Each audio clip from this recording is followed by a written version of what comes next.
Exactly. Just take action was the real thing that I kept thinking to myself. You know, if I keep taking action, small little action each day, and buy something, then because I was doing a lot of analysis, but I think the first time I took action, they're like, wow, this really excites me. And so I wanted to keep doing that. So that was a key, I think. Listen, everybody, we all know that real estate is the most proven way to build wealth. But why isn't everyone wealthy from real estate then? It's hard to know where to start, and most of the education out there is just complete trash, and you end up investing your money on a series of courses instead of in real estate. That's not how this podcast works. We give you the blueprint to successful real estate investing and bring on guests actually willing to share their secrets. I started my real estate investing journey as a freshman in college when I bought my first duplex and have been in the trenches doing deals ever since. And today, I now own hundreds of millions of dollars of investment property. On this podcast, you will learn what you actually need to know to be a successful active or passive real estate investor. And we'll offer our takes on what's happening today so you can navigate this market and build wealth. I'm Drew Brenneman, and this is the Brenneman Blueprint.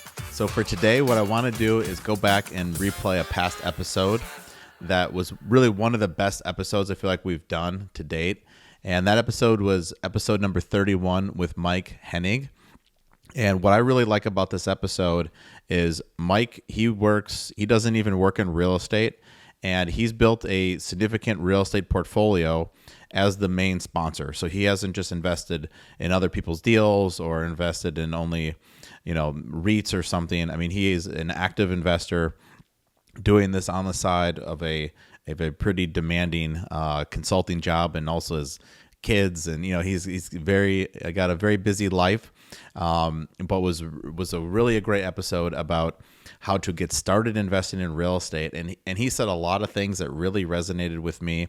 Most of them I'm not going to just repeat here. I want to leave it for the actual episode. But one thing in particular, and I mean, this episode came out in like early 2022. So it's also the podcast's grown really a lot since then. So easy to have missed this. So I want to sort of highlight this episode, bring it to the top of the playlist, if you will, add a little bit of color now. But if you haven't listened to it, it's really, really worth listening to. If you have listened to it, I mean, it's probably a year ago. Let's listen to it again. You'll learn something new on this time. And so, Mike, I asked him, how did you think you could buy your first deal? Because what's funny is, at least for me, I was, I was kind of going the direction of maybe like a career in real estate investing, where, Mike's career was consulting. And what he said was so simple. I just loved it, where he said that, everyone eventually buys a house, for the most part. So I figured I could too. What 60% of the country is a homeowner. And so he didn't think, buying like a rental house in South Bend, Indiana is going to be so daunting I could never do it. More than half the country eventually does this. Why can't I? And I thought that was just so great, because a lot of people, they let a lot of things hold them back, or they got hangups. They need to learn more. What if this goes wrong? What if that goes wrong? And, when people ask me, like, what was I thinking when I get started? I give a similar answer. So I really liked what Mike said, where I talk about keeping it simple and just only kind of thinking about a couple things with the deal and buying a very simple first deal. And that's the same thing Mike did. So it was really interesting to hear that answer. And then, I look at the messages I get on social media, or, stuff emailed to me, or just our comments on the episodes on YouTube or what have you. A lot of people want to know how to do their first deal. And this is one of our best episodes, if not the best, about doing your first deal, because we're talking to someone about doing deals and doing them on the side. So if you were working a job right now and you want to do a deal, buy your first property, no excuses. Listen to this, do what Mike did. So the whole playbook's right here, where we go long form and kind of cover it all. So I found this to be one of my favorite episodes for that listener that's looking for that, which is so many people that reach out and want to get advice or learn more. I mean, this is all in this episode. So hope you all enjoy it. And then also too, real quick, if you have not share the podcast with anybody. I mean, please do. Also, if you could leave a rating or review, that really, really helps a lot in terms of these platforms pushing it out to other folks. Or if someone looks at the podcast and they see, hey, look, this has 100 plus 5-star reviews, they'll look at it differently than something that has no ratings or, has, a few, so anything you can do to share it or, write a written review, especially on Apple, like that helps a lot. And it doesn't take long. Just, say what you think of me and leave 5 stars, or say your favorite episode or something you learned, and just, put it in there. And same thing, Spotify, you don't even need to write anything. You just, need to be a listener, and then press 5 stars and submit. So, thank you all for being on this ride with me. This podcast has grown really a lot the last, especially year and a half, 2 years. So, just wanted to go back, and I've done a few more of these, or gonna do a few more, where gonna pick, like, if I had an older episode that was just really like, hey, this is super timely. I haven't, still now I haven't done a how do you invest with the full-time job episode since. I did do an episode, how to do your first deal, somewhere around maybe episode 50, where that was just a solo episode that I put out. So if you want to learn how to do your first deal, I kind of go step by step on what I did. But this is more about, also doing it full time and hearing from someone other than just me. So hope you all enjoy. Thank you. Glad Great to be here. Great. Yeah. Mike's a part-time real estate investor, but his portfolio size is anything but part-time. He's got about $10 million of properties, and wanted to bring him on and hear how he was able to do this while working a full-time job. Absolutely, Drew. Thanks so much for having me. It's great to be here. Yeah. And cool. I think too, one thing I want to mention before we get like fully rolling here is just, we have a ton of written content on our website. So we have like some information on the outro about this, but too, just want to bring it up at the start here, where we have our blog on the website, and we actually just put out a new article pretty recently about what the Fed funds rate increase means for mortgages. And it works differently than a lot of people think. It's not just like, okay, they raised the rate 75 bips and then your mortgage goes up 75. It actually works differently. So we wanted to kind of write about how that all works. So we just recently put that out. And then we have a bunch of other written content on there. So with that out of the way, let's get started. Excellent. Great. Well, yeah. So then maybe let's just start with what you do for a day job, just to give this some context. Yeah. So I work for a company called Gallup, and you may have heard of the Gallup poll, for example. So it's that same company, and we do polling sort of, and analytics and research around the world, around the country. I specifically work at the part of the business that works with organizations. So we will measure sentiment for employees at an organization around their engagement, well-being, burnout, and then provide insights back to the organization on how their people are feeling. So that's the majority of what I do there. And we have some other products that we sell, like Clifton Strengths, which I know you guys use a similar thing when you're hiring, just to get the sense of what makes up a person's makeup, for example. So that's my day job. Nice. Working at Gallup. Yeah. Yeah. So then if you're doing that, then kind of what was the thought behind getting started going in real estate investing? Yeah. So I've actually been investing since really 2007, 2008. And really I was in college, and I was living with 9 other guys. And we each had a room in this house with 9 bedrooms, and we're each paying like $375 for our room, which was fine for, an individual. But I'm thinking to myself, man, this guy's making 9 times 375. It's like $3,400 a month in rent.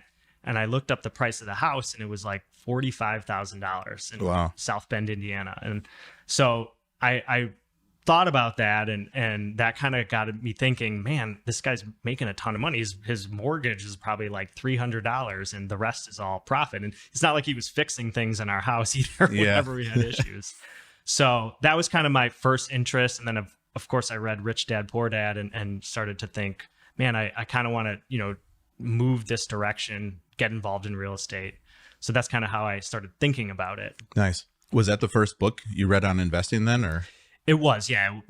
Rich Dad Poor Dad was the first book I read. It really got me interested in the mindset. And And I did read some other books kind of leading up there, but that was definitely the one that got me at first interested. And then that you read in college, or like how old were you? Yeah, I read in college, like while I was living in this house. And then I was like, oh, okay, I'm going to start to take, my first steps towards investing after that. Yeah. So that planted the seed in your head. Yes. And then how long after that? Like, so what were your sort of next steps from there? So I graduated in May of 2007, and I got a job in consulting for Deloitte Consulting. And so I was going to be on the road Monday through Thursday. And so I thought to myself, I can just live at my parents' house and buy a rental. And that's basically what I did. I knew the South Bend market, which is where I had gone to school, I'd gone to college there. And so I was looking for houses in South Bend, and I found one that I was thinking about this. I believe the purchase price was $98,000. And I just knew that I wasn't going to live there because I was going to be traveling to my clients Monday through Thursday. And so I bought it with like an FHA loan, newly graduated, no money, but I could afford 3% down my first couple paychecks. And then I closed on it in October of 2007. Nice. And with that FHA loan, it was going to be owner occupied. Correct. Yep, exactly. So, I was going to move in there and lived there for like a month and then rent it out basically. So. Okay, nice. And then that was on campus then It was just off campus. Yeah. Great location, just like basically southwest of the campus. Okay, nice. Yeah, that's a common thing I've noticed where I got none of them are, let's say, we'll call it part-time like you are, but they, buddies who were working in real estate, doing something, lender, what have you, and then made a jump to full-time investing. And a lot of them did something similar where if you're just spending all your money, you're not able to like save up to invest. So then they did the same thing. Yeah. Where they lived at home or, did something with 9 roommates as an adult still, yeah, right. Finally gave it up when, someone wouldn't let them or something. So nice. Well, yeah, so then you got started right away, basically. Yeah, so. I got started right away, and that first deal went pretty well. And I found over the course of obviously 2008, 2009, prices started coming down. That first deal I still own it, and it's doing well. But some of the other deals, I bought probably 3 or 4 more single family houses in South Bend, more around the prices of like the house I was living in, like the $45,000, $50,000 prices, even $40,000. And at the time, lenders would lend on it, so I would put, even 20% down, and I get a loan for $25,000 and for 30 years. So, yeah, and then what kind of cash flow would be on that? Because those are good numbers with how inexpensive they are relative to the rents. Yeah, so I tried to do the college rental thing for a little while to rent to students, and I ran into some issues where, I would have 3 people that were locked in to live there, each paying by the room. And then they would email me right before school started saying they got in a fight and they don't want to live together. And so they wanted to break their lease. And so I ended up going just with local families. But I could still rent out these houses I would buy for $45,000 for like $800, $850. Nice. So it's like 25% return. Yeah. So yeah, it's a really low gross rent multiplier. That's like a 5 doing that just in my head. But there'd be a lot of cash flow on that. Exactly. Those first deals I did in Madison, similar, but the prices for what the rents were in Madison, Wisconsin were like double that. Yeah. Like 10 GRMs. Okay. So not as much cash flow, still a fair amount, but yeah, that's nice because then that's all like cash flow driven or not so much about appreciation or. Exactly. Nice. And for me, I think the other thing that was important to me, I knew really young, just graduated college, have my salary, but the numbers weren't so big that if I made a mistake on a $50,000 house, it's like, okay, I overpaid by $5,000. It's not the end of the world. And so that was going through my mind too, as opposed to being somewhere like in Chicago or somewhere where you're going to buy a house for $300,000 or $500,000, and if you make a mistake there, it's a little bigger. Right. So that was definitely an impact. So then that was sort of part of your mindset going in on the first deal was just sort of like, these aren't that expensive. Like, don't overthink it. Exactly. Just take action was the real thing that I kept thinking to myself. If I keep taking action, small little action each day and buy something, then because I was doing a lot of analysis, but I think the first time I took action, I was like, wow, this really excites me. And so I wanted to keep doing that, So that was a key, I think. Nice. And so really that first deal though, so you bought it real quickly after you graduated. Mm-hmm. So about how long from maybe reading the Rich Dad Poor Dad book to buying that first deal was it? It's like a few years. I would say it was probably a year. Like I probably read Rich Dad Poor Dad October, November of my senior year of college. And then I closed on that first deal the next year when I had graduated that May, closed on it by October. Nice. Yeah, that's quick. What did you do in that year then just to learn about investing in real estate, buying, or what did you read any more books on real estate eventually? Or I did end up reading a bunch of those books in the Rich Dad series. I think Cash Flow Quadrant, and I started learning that mindset. Yeah. You know, I was an engineer in college, and so I didn't have a lot of exposure to business. And so once I started reading that, I'm like, oh, there's a whole nother way to look at life instead of getting an engineering job for 50 years. You know? Yeah. I've read a lot of those books too, around the same age. And what's funny, I don't know where you were getting them from. I was getting them from the library, you know, like it was still like a little bit before, I guess Amazon was obviously out, but it was, like I'd go on vacation to like our cabin or something to go to this like little library up north and, getting whatever Robert Kiyosaki books they had. And it was like the right level for someone new too, like super basic. Exactly. The cash flow quadrant, that was a good way to think about different ways to make, like how you're making your money and the different, let's call it, you know, quadrants that fits in.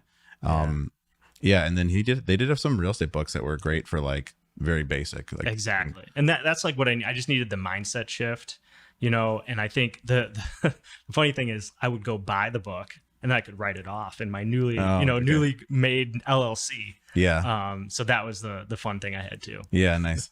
Yeah. So that when you bought your first deal, you just sort of, there's still so much you didn't know at that point, which we would realize at this juncture. Yeah. But you just didn't let that sort of hold you back. Like you had, the thought, if you made a bad deal, what was like your mindset? Like yeah, I think it was just that the price was kind of so low that even if I made a mistake and it didn't work out, I could still work at my job. I was living at home with my parents, thankfully and luckily that they were so willing to allow me to do that. That allowed me to save money. So I think just the low price point was kind of what allowed me to just keep taking action and say, okay, just try to keep buying stuff, you know. Yeah. Keep trying to be the owner from Rich Dad Poor Dad.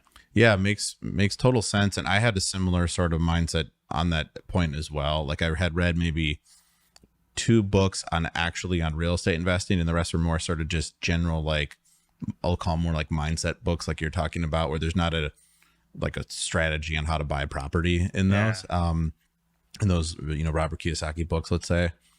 But my thought was, if I overpay, I just need to make sure that this thing cash flows. And then worst case, I overpaid and I messed up, and then I'll just hold it. And I still am cash flow positive and I'm making money every month. And so I really thought like, okay, some of this valuing the property stuff, I'm still new. I think I got a handle on it. In case I don't, let me really dial in like rents and expenses, because that's something I should be able to figure out. Rents, I can just look around, what are things asking and actually renting for. And then, you know, for expenses, you know, make sure you understand what's going to happen with everything. Yeah. You know, your insurance, how much repairs should be, utilities, etc. So, but there weren't that many expenses on those first deals. Right, exactly. Yeah, I think the valuing thing too, like you said, it doesn't matter what the value is as long as it cash flows. Like you could be totally wrong on the value. You could be off by 25% and still be okay with if you had cash flow. Yeah. And at least, in terms of like a worst case scenario, you know, if that, you'd hold it and eventually it'll go up. Yeah. You know, long term, that won't work if you just keep overpaying 25% every deal. Right. But on the first ones, that's what I was thinking too. So it's interesting you said that, because I don't think we've ever talked about that before. No. And something that I think is interesting too, you know, like you're at that point, it's not like your family does real estate or you were in real estate. And yeah. Because everyone we've had, let's say on the podcast so far, if they're doing real estate, you know, as an investor, they had a real estate job before. So, you know, that's where they had some experience. So it's interesting to hear how you did that. Because mine was kind of similar in a way where I got started before I eventually got a real estate degree, and then also worked at a couple shops, but like I was already investing. So I've had a similar path to you in terms of just, let me figure this out. And, you know, I can't, and just sort of minimize the downside, get going. Also, so what sort of, I mean, you didn't make any excuses. I mean, what sort of, like, you could have been like, I need more experience or something. Like what else was going through your mind? Anything? Yeah, I mean, I don't know if it was maybe just ignorance or the fact that I started with single family houses and it's not as overwhelming, I think, as when you start talking multifamily and there's these terms you don't know. And but with a single family house, it's like most people make a purchase of a house in their lifetime, you know, or a lot of people do. And so you could work with a realtor. There wasn't a lot of barriers to entry when it comes to that. So I think that helped, just to be able to say, okay, I'm going to find a realtor. I'm going to say I want an investment property and just do it and just get to the end. You know, like I had no idea what the steps were, but getting to the end, I think, was always in my mind. It's like, I want to buy this. This is going to work out. The numbers work out. So let's just figure out how to do it. Yeah, that makes a lot of sense. Where if your first deal was going to be something, this deal was out of town. You're living in Correct. Chicago in South Bend, it's in Indiana. How far away is it? It's about an hour and a half from Chicago or something. Okay, so yeah, but not like in your neighborhood. Right. So that's like a challenge. You overcame that. And then, but it's interesting where, yeah, cause I see people where like their first deal, let's say, and I'm almost like, I'm shocked like it like happened, because it'll be some complicated thing. Like I live in Illinois. I bought something in Las Vegas or something. We need to renovate it and do all these like moving pieces. It's a 100-unit deal. I raised all this money. Or it's like, wow, that's amazing. That's her first deal. Like I totally agree with what you're saying. Where, you know, start with a house. I started with a 2-unit. That was like the price of an average house probably in Madison. Nothing special, you know, a 2-bed and a 3-bed unit. So like that I totally agree with and makes sense. And then you can work your way up, because we'll get to it, but you're doing bigger deals now today, but that's, you know, almost 15 years later. Right. So right. Cool. Well, yeah, maybe let's walk through other deals then. So what were the next deals like? You bought more houses then? Yeah. So I bought a few more houses down in South Bend, and they were a little bit cheaper because we went through, you know, obviously the 08, 09 recession. And so they got even more profitable. And so I was excited to do a few of those. And then I kind of took a pause. I changed jobs. My day job changed from consulting, and I started working for a trading firm here in Chicago down at the Board of Trade. And I was very focused on that job at the time. A lot going on with interest rates, and I was trading bonds. So I was very focused on that. I stopped kind of buying properties. I probably had about 4 or 5 houses at that time, all in South Bend. In what years was this? This was so the first one at the end of 2007, and then probably through 2010, 2011, I didn't do anything else. I had bought 4 or 5 down there, and just kind of, that was it at the time. In what years did you buy the 4 or 5? Between 2008 and 2010. Great. Okay. Got it. And then, so yeah, that for a second, I thought you said you bought them all in 2007. Oh, took a pause till 2010. I was like, dang. Okay. No. All right. Yeah, that makes sense. And then, what were you thinking though? Prices went down. You just bought a house or 2. Yeah. That's what I was thinking. I was thinking they're going down. Like my logic from before, that this is a cheap enough price. If I make a mistake, it should be okay. Like, well, now it's even cheaper. So let's just keep doing it.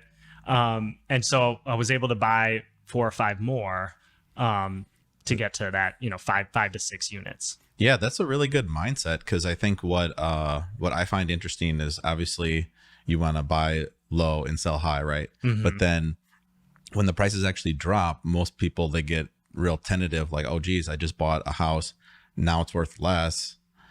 Now let me hit the brakes. Where instead you're like, well, let me just get 3, 4 more here, and they'll be better. Exactly. So I mean, my whole mindset throughout this process was, I want to buy a lot more. And so it's like, as Warren Buffett says, stuff's on sale now. Yeah. So, you know, it's not like I was worried about that one that I bought. I was thinking I'm going to buy, 20 was my thought at the time. Like, I'm going to get to 20 units and then retire. You know? Yeah, makes sense. Yeah, because I think our biggest year buying, I think, was 2020. And a lot of people ask about that, like, how'd you do it? And it's like, well, you're supposed to buy when like prices are lower, right? Like so you would want to buy when people were, on the sidelines waiting to see how everything shook out. Right. So that's interesting. You were doing that right away. Mm-hmm. I mean, that was like 13 years in for me, or 15, whatever. So nice. Okay. So then 2010 till about when, let's say, were you not buying? Yeah. So then I took a break till probably 2015 or 16, where I had 5 or 6 units in South Bend. I'm like, that's my business there in South Bend. And then at the time I was working in this trading job, and then I actually went to business school as part-time. And so I was doing that, like, you know, a lot of time went into that. And it's basically towards the end of business school, I thought to myself, like, my business is so small, like it's 6 units in South Bend. I want to grow this. I need to start taking more action. Kind of that. I think I reread Rich Dad Poor Dad again just to get remotivated. And so then at the end of 2015, I started looking for more properties. And in 2016, I bought another place in South Bend. And then 2017, I bought a duplex. So it was like my first multi-unit dwelling. So I got up to, 8 properties in South Bend. And again, just kind of looking at my business, I was thinking, buying 1 to 2 units is just not getting me where I want from a cash flow standpoint and things like that. So I wanted to look for bigger places. And I also, you mentioned the South Bend being a little bit further away. It's out of sight, out of mind, kind of. If I could find something closer to Chicago where I live, then I think I would be more involved. I could grow it quicker. The appreciation opportunity is greater here in Chicago than it would be in South Bend. And so, towards the end of 2017, I found a 4-plex in a town, Blue Island, Illinois. And it's interesting. The Blue Island, it's a working class neighborhood. It's a suburb, like in southern Chicago, yeah, suburb of Chicago, exactly, to the south. Yeah. And the market was very similar to South Bend. In fact, this 4-unit building that I found there was $180,000, 4 units. So it's like $45,000 a unit. Yeah, and then you could rent it out for $800 to $900. So it's like, wow, this is like almost a South Bend house, but in Chicago and closer. Nice. So I found this 4-plex in 2017. And then that kind of just the momentum of finding that, I found another 6-unit building in Blue Island as well, and kind of got to that point where, like, okay, I found this 4-plex. I've doubled my unit size in like 6 months, buying that 4-plex and the 6-unit building back to back. Nice. And one thing I didn't ask you about, and I'm sure people would want to know, is financing. So the first deals that were houses, you mentioned FHA. Yep. So that I'm familiar with that, but why don't you want to give or all 4 loans were FHA ones? Or? Just the first one was a 3% down FHA loan. So if I bought it for $98,000, I put $3,000 down, like pretty much my signing bonus for my first job. And that one needs to be an FHA. That one you need to owner occupy. Yes, yeah. So I didn't have any other houses. I had never purchased anything. So I said I'm going to live there for a month and then rent it out, and that was fine. And then there's loan limits like by county. So what's interesting is if you want to do that in where we're sitting now in Cook County and buy like a 4-unit in like one of the nicer neighborhoods, let's say, you're quite a bit over that limit. But for a house in South Bend, whatever county that's in, this fit perfectly, no issue. Correct. Yeah, no issue. And I did run into an issue as I started buying more of these houses, and I was financing that. Like I was $40,000 house I would finance, and then eventually banks were like, "Oh, well, you can only have 5 loans in your name." I'm like, "Oh, well, wish you'd have told me this earlier," because I'm getting a loan for $23,000 or something. And so eventually I was able to kind of get around that.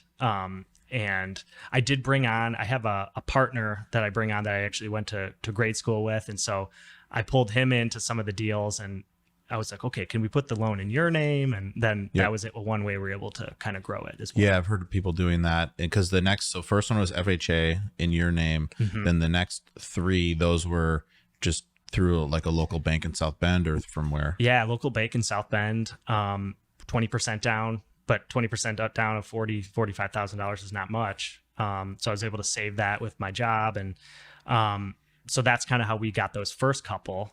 And then you would have had at a certain point, like the 1 FHA loan and then 3 or 4 bank loans in your name. Exactly. And then and then at some point, if you want to buy more, you could Bring in a buy it partner in and the buy it in my partner's partner's name. name. Yep. Exactly. Yeah. Yep. And then I've heard of people doing that too, where there's some in the limit. I think it comes from, it's like there's only so many loans in your name. Like that's like comes from Fannie Mae or something. And then they want to resell these loans because they're I see. conforming, like they're 20% down under 400, whatever the jumbo loan cutoff is. Like they're those ones that Fannie wants to insure or buy, or however that works on the back end. Buying a 4-unit, that's different than buying a house. So then how'd you finance that one? So the 4-unit one, my dad is a partner on that one. So I talked to him, and I had just kind of restarted my momentum in my business. I said, we did get a conventional loan on that one as well. So it's under his name. Eventually we were able to transition the deeds into, our LLCs as a protection method, but the loan was under his name. And I just basically did the deal, ran the numbers, and all that. So okay, nice.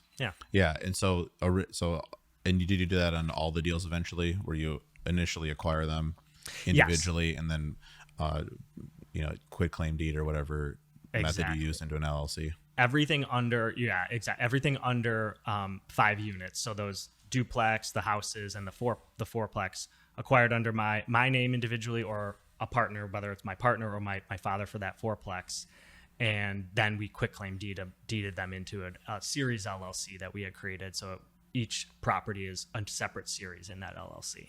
Got it. Yeah. And so Illinois has series LLCs. I think some other states do, but it's just people would use those because they're cheaper to open, basically, where you open up the main LLC and then the sub ones, and you would know the terms maybe better than me. It's less money to open them. Correct. Is the idea? Yeah, exactly. And then like at the time, I could have everything under one umbrella. My one name, and then it's like series 1 or series 2, and then I could label it by the property name under that series. Yeah, it's interesting. That's like those are out, and then if you ask like a lot of attorneys, like, should I use those? They all say don't, because the case law is not very there isn't much on it. So they're like, yeah, you save money, but there's not as much sort of protection track record of one of the further down. I think it's one of the series LLCs, the ones that, the sub ones that are opened. So that's what they say, just to point that out. But I mean, worked fine for you. Same thing with quit claiming to an LLC. You gotta, if you read your loan docs, you're not allowed to transfer the ownership. But it's a weird thing where you ask your lender, and basically they say, yeah, it's fine, do it. Like everyone does it. So just something to be aware of, at least, where just to check. But worked out fine for me and you. I've done I did the same thing with transferring any of those smaller deals that were just in my name to LLCs eventually. Yeah. But then it's weird to refi. Like you got to put it back in your name. You transfer it back. Yeah. and then you do your refi and you put it back in an LLC. So yeah, it's funny. But then once you get to when I knew where you're going over, 5 units and over, it's a whole different financing environment. Yes. But maybe first on the 4 unit. So your dad, so then you just bought it in his name. Correct. Yeah. And then the down payment at that point, like that's a bigger down payment. Yeah. A little bit bigger down payment. So, so we did, and I'm trying to remember exactly how we split the down payment. He did come with some money, and he does participate obviously in the profits and that deal.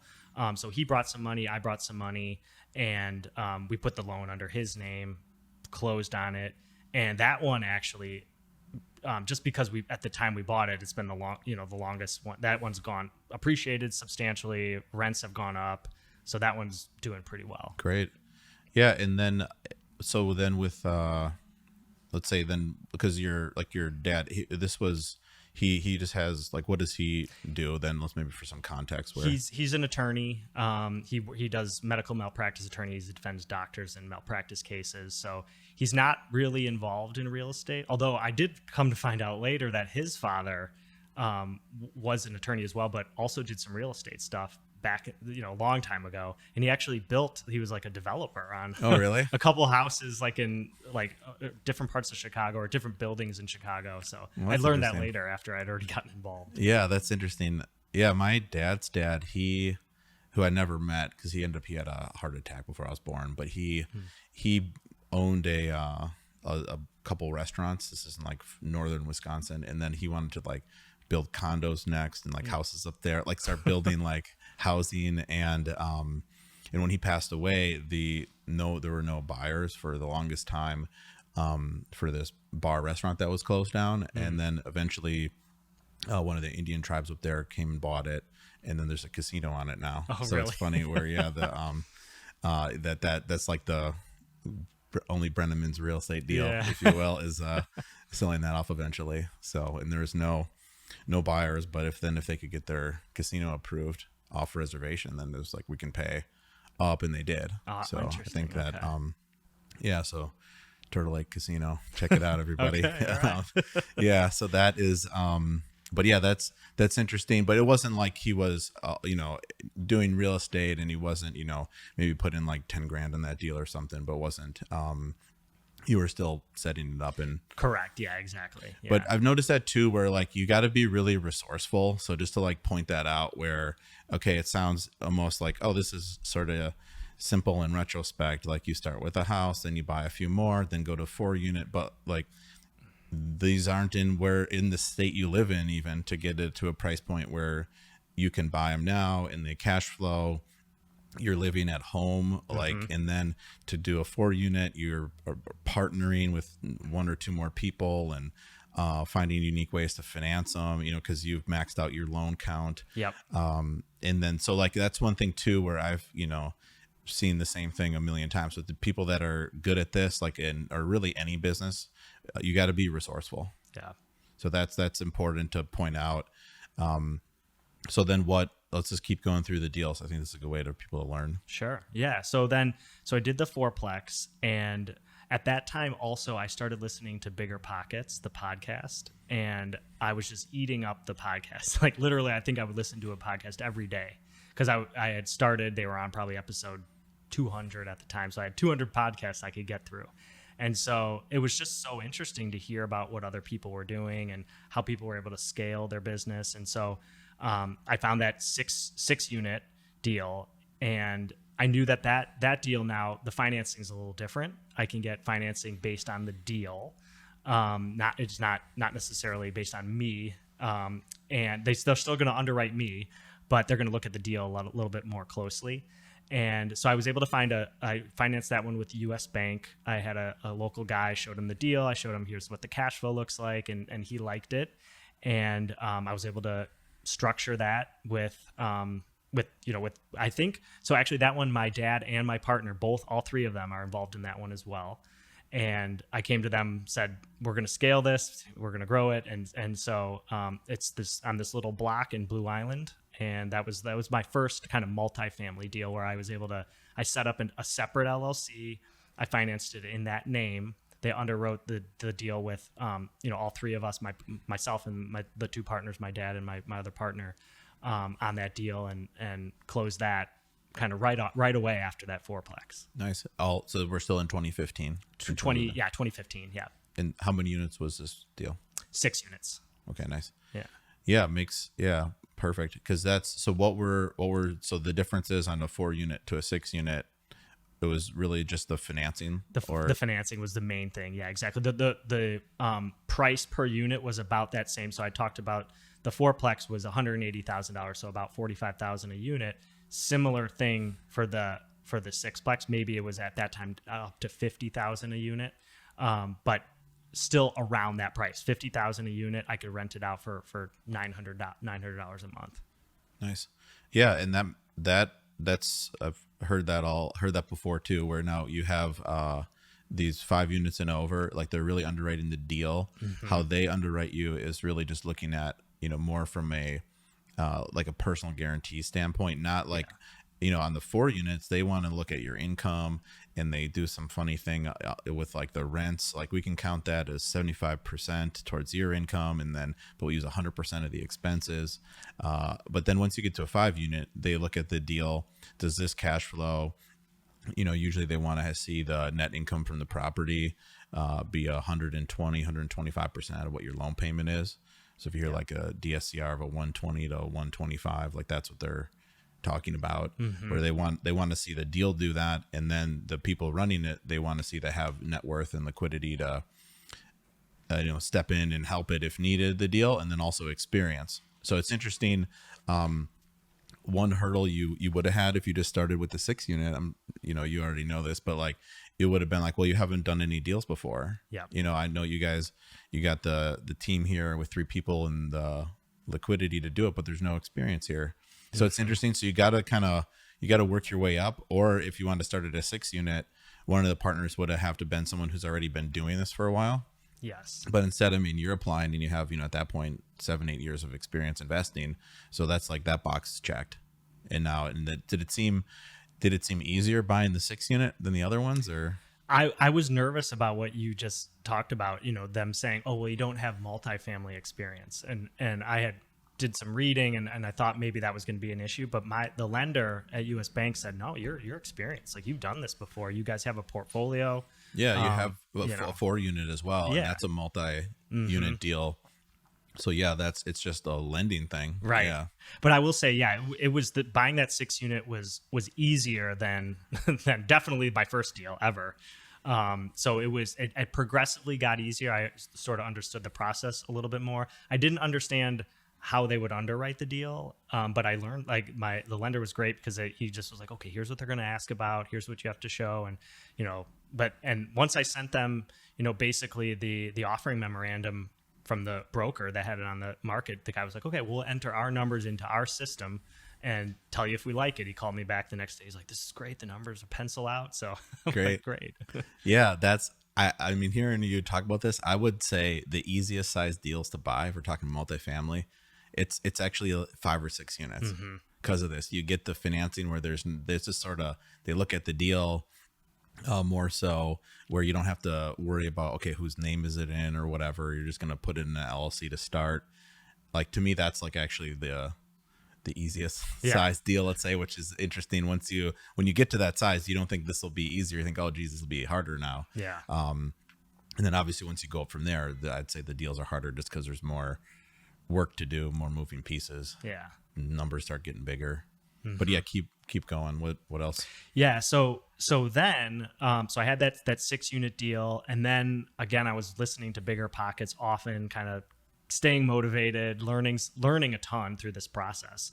I ended up buying a 6 unit building directly next to the one I bought in 2015. The following year, it went on the market, and we right away talked to the broker and said, we own the building next door, we want to buy it.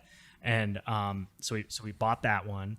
And then I still was thinking, like, I'm not scaling fast enough. I want to keep this growing. And so I thought Bigger Pockets introduced me to the idea of a syndication. So basically pooling together money of friends and family was my thought process, and buying something bigger. And it would allow me to maybe collect a fee up front to, be something that could be scalable, that I could make a little bit more money on. And then plus I could retain a percentage of the ownership for just doing all the work, not even bringing cash. And so I came up with this business plan that I wanted to start a syndication and to buy. And at the time I was like, okay, I want to buy a 12 unit building, double the size, or bigger, 12 to 20 was kind of my thought process. And so the first step, I thought, well, I'm kind of out of money. I bought these 6 unit buildings back to back. How can I get a little bit more money? And how can I also build this investor group that would want to be part of my syndication? And so I came up with this idea to do some flipping in 2018 and 2019. And so I put together a little business plan, and I said, I also was networking, and I met somebody at a meetup that was doing some flipping kind of on the south side of Chicago near Midway. And so he had talked to me. He's like, oh yeah, we bought this house for like $50,000, and we put in 50 or 60, and we sold it for 150 and made 40 grand. And I'm like, okay, like that sounds like a good way to make some chunks of cash. I can get some more money for the syndication, and I could potentially find some investors that would want to invest in that flip with me. So I was working with this guy that I had met, and we did that same thing. We bought a house that had been vacant for a while, and I pitched this to a couple friends and said, if you give me whatever chunk of money, give me $25,000, give me $30,000, $50,000, I will pay you 12% interest. And I'm going to use that money to buy this house and buy all the materials and the labor to do this flip. and then I'll pay you out the interest when I sell the house. And that's exactly what we did. We bought this house for roughly $50,000 near Midway.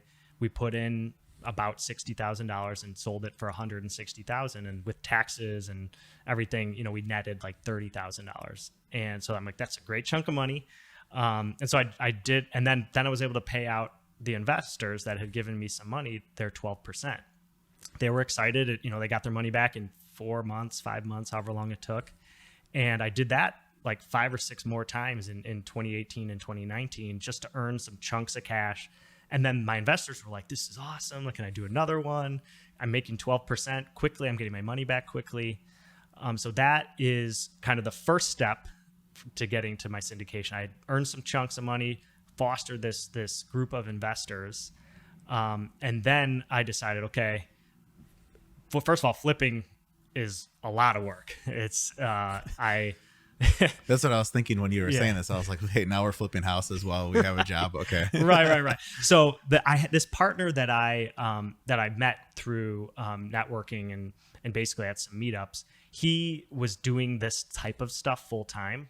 And so he didn't put any cash in these deals, but I gave him a third of all the profits. I'm like, you don't have to put any cash. Can you help me run this? Can you help me organize the contractors? And so he basically did a lot of the work, that being in person. Got it.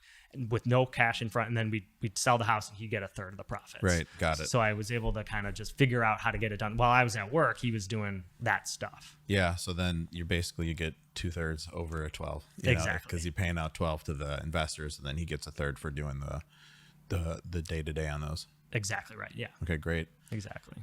So then how many of those did you do? We did six total flips, and to varying degrees of success. I would say the most we made was like $45,000 on one of the flips, and then we probably made like $13,000 on one of them, which was not great. But altogether, it was definitely a success. I thought about trying to scale that type of business up a little bit more to do like 10 flips a year or something, and it got overwhelming with the amount of work, and then the taxes that come out when you sell these properties. It's like the transfer taxes, but then income tax because it's ordinary income. Yeah. So it was just it was great to build that group of investors and to earn some chunks of money, but I didn't think it was a long-term thing I wanted to do.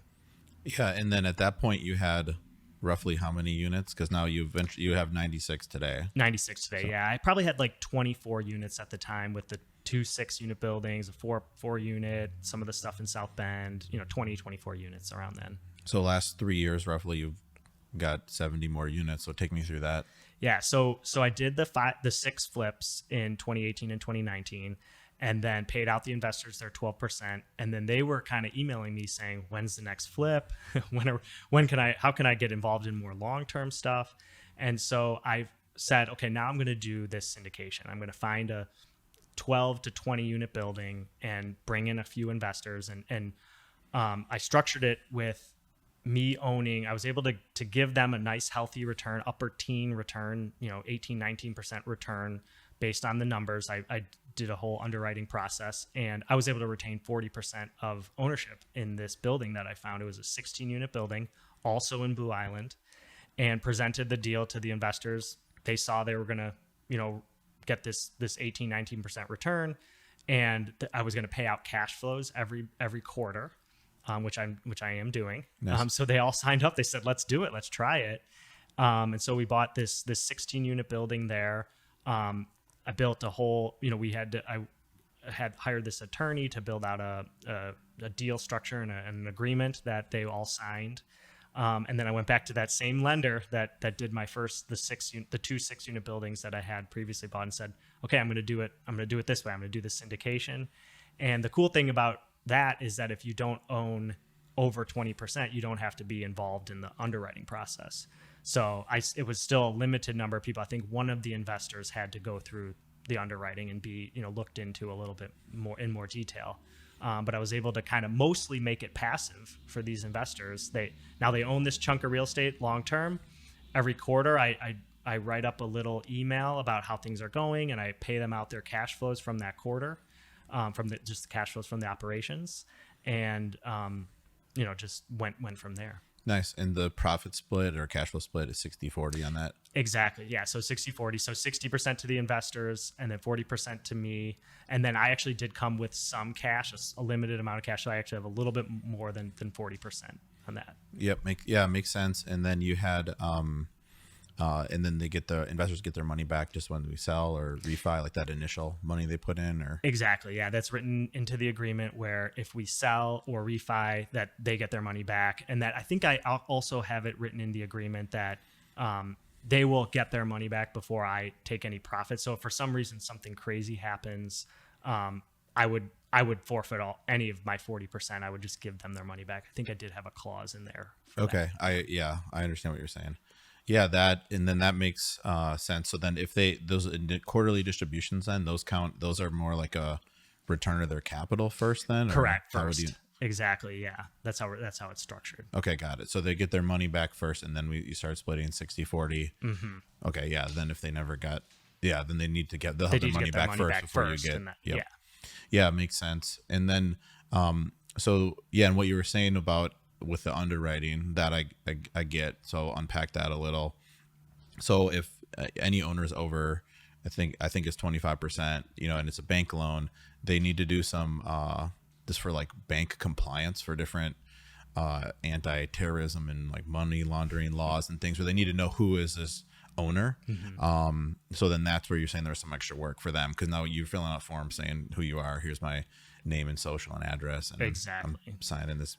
And what I did is there were a couple people of investors that were really interested in investing with me, but they didn't want to do that work. Like they would ask them to fill out a personal financial statement and like send in a bunch of like their taxes. And a couple of my investors were like, do I really have to do that? I'm like, okay, no, how about you take 24% ownership?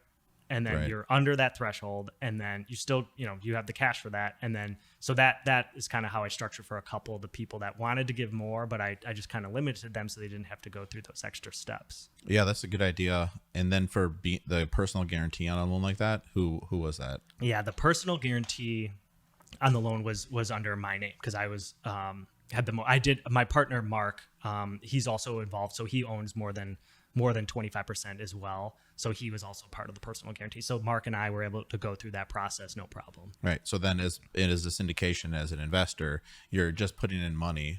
Yes. You don't need to spend any time on the deal or be on the loan. Like you're putting in money, and then that's because it's interesting. Like real estate, people talk about being a passive investment. Like it's not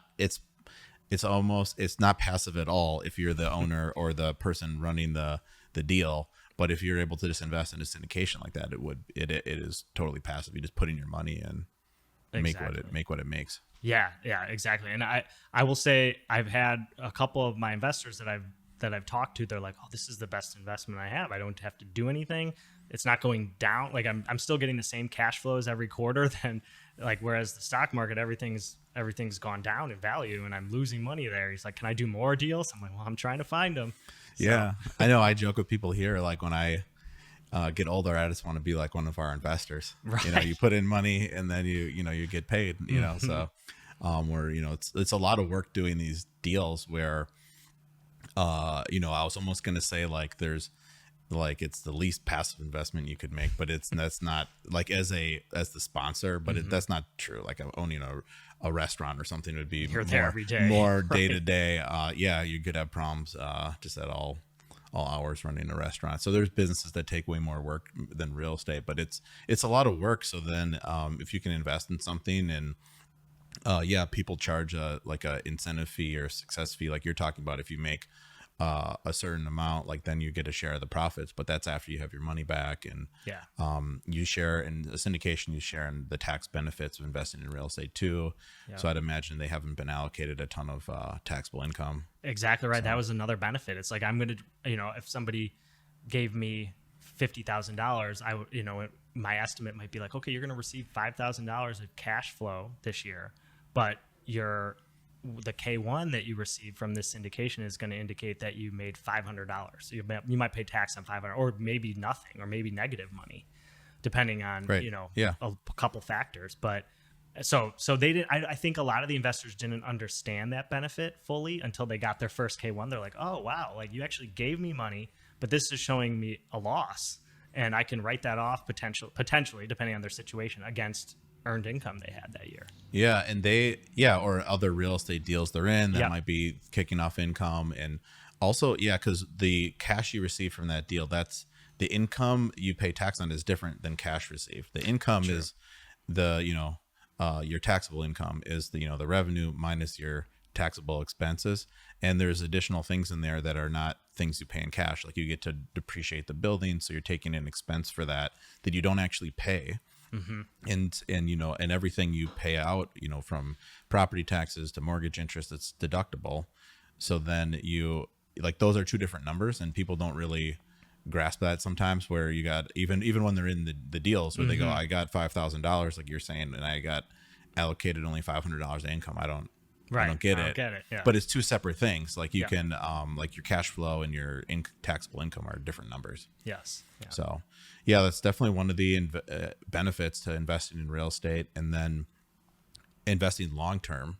So since you're not owning it for like a couple months, like a flip, when you go sell, it's a long term capital gain. Yeah. And you're paying a lower tax rate. Exactly. Yeah. As well. So it's very tax efficient.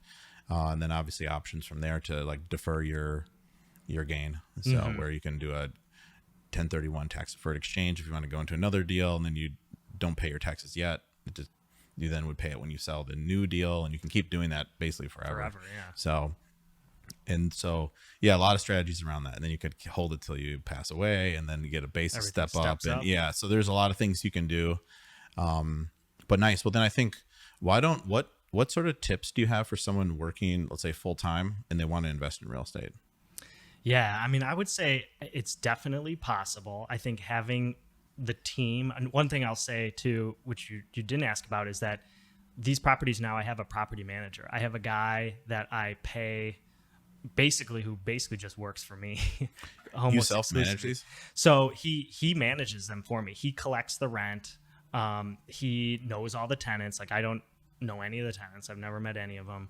He also manages this handyman guy that I know. And so he'll say, go to this unit and repair this bathroom. And so he does a lot of it. And he's also a broker, so he'll bring me new deals too. So he's kind of a one-man show for me. Nice. So tip number 1, don't do the property management yourself. Don't do the property. Yeah. Okay. Find somebody that you can trust that will do it for you. I talk to him every day. He'll text me or I'll call him and just give me the updates and say, here's the problems, here's the good things. I'm raising rents. Here's something that we have to look at from a rehab standpoint. So finding at least a guy or a team or of people that can manage it for you is definitely a tip. Great. What else comes to mind? I would say taking action. Like I go to work every single day and work really hard in my day job, but I also do something in my real estate business every day, whether it's update my books or just look at my bank accounts. Like has more rent come through. And so it's like always on my mind. And so I kind of regret taking basically from 2010 to 2015 completely off and not really doing anything during that time. If I had just done one deal, during that time, I feel like I would have had more momentum quicker. So I would say just taking action every day on something is helpful. Yeah. And something that to unpack from your story, I mean, number 3, like make sacrifices. I mean, how long did you live at home with your parents then after college? I lived at home for a good 3.5 years until I moved. And then I moved in with my partner, Mark, who's a partner with my real estate stuff. So we talk real estate all the time. And so I lived at home, made those sacrifices, and even living with a roommate then with Mark for a while. And just trying to, I try not to take any money out of my real estate business and just let it organically snowball. I have this day job. I can for sure live on that and save money and keep all my real estate money continuing to compound. Nice. Yeah. Cause just to reiterate that, cause you had, you had a nice job, and a lot of people, step 1 is, get a expensive apartment. Step 2 is get a BMW or whatever, but you waited on all that stuff. Yeah. So I want to point that out. Because that's a common thread I see with people who able to do something like this, where they're not scared to take action or make sacrifices. Yeah, absolutely. I would say too, like the one other thing I'll mention is the podcast, like as soon as podcasting became popular, it was huge for me because I could listen to it on the move. I could listen to it while I'm working out and just really stay motivated and learn a ton. Like some of these podcasts that are out there, I mentioned Bigger Pockets podcast. I probably listened to every episode of that podcast, maybe. Wow. And just hearing what different people, that's how I learned about what syndication was and learned about how people can go from owning a house or two or three to making it, more of like something like a legit business. I mean, so it's possible, and people do it. Yeah. Well, great. You've done it. Yeah. I think that's a great point to go out on, so that's great. Yeah. I've even today, I mean, I listen to a lot of podcasts or audiobooks. I have a business and a kid. Like I got plenty of stuff to do, but so I don't have time, I feel like, to sit down and read, but you definitely got time to listen to something while you work out or drive to work or whatever. So as busy as we are, we made time for it. So exactly. Well, great. Well, yeah. Well, thanks, Mike. Appreciate it. I think good job with everything. Thank you. And congratulations on all this success here. I mean, this is so cool. Just to be in this studio and around your whole team that you've built out. I mean, I know it's going to continue too. So great job. Yeah. Thanks. Appreciate it.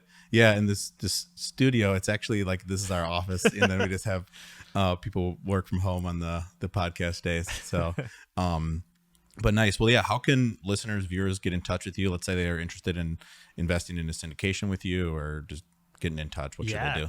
So my LinkedIn profile is just Michael Hennig.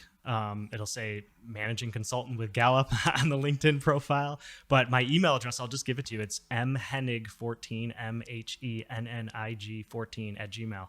So shoot me an email if you want to catch up. And even if it's for a networking event or just want to talk more about real estate, I'd love to connect with people. Perfect. Yeah. Great. Well, thanks for joining us, and we'll see you on the next episode. If you learned something from today's show, leave a review and hit that subscribe button wherever you enjoy your podcast. Dive deeper into real estate investing on Brenneman Capital's website, brenneman.com, where we have numerous free resources and information that can help both active and passive real estate investors. Accredited investors can get started today as a passive investor in our multifamily investment opportunities by hitting the Invest Now button on our website. The views and opinions expressed in this podcast are those of Drew Brenneman and guests as of the date of recording and do not purport to reflect the views or opinions of Brenneman Capital LLC and its subsidiaries. Views and opinions are provided for informational purposes only and should not be relied upon or deemed as investment or tax advice or an offer to buy or sell securities. The speaker cannot be held responsible for any direct or incidental loss incurred by applying any of the information offered.